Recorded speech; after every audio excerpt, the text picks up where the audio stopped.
მაგალითად, ოთხკუთხედის ფორმის გამოყენებით შევქმნათ loft ობიექტი.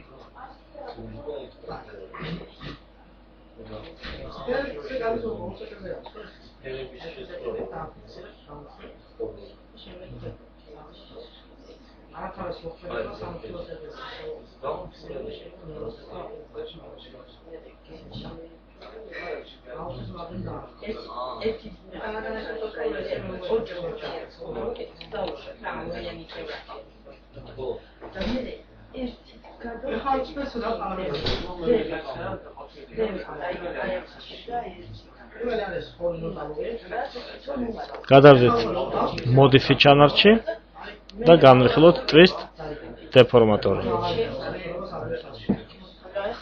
აქაც ანალოგიურად როგორც სქეილის დროს, შესაძლებელია წერტილების გადაადგილება 4 მიმართულებიდან შეზღუდული მიმართულებებით.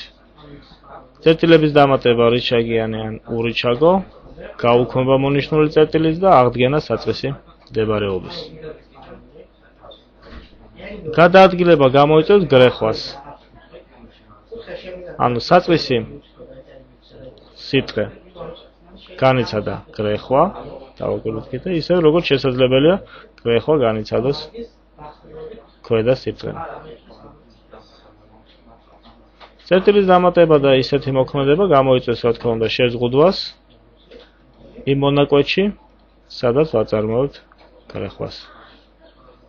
ანუ გრეხვა მოხდა მხოლოდ ამ მონაკვეთში, რასაც ვიზუალურად ვიხილავთ აქ. ასეთივე მოქმედება შეგვიძლია დავუშვათ ბოლოში გავიმეოროთ.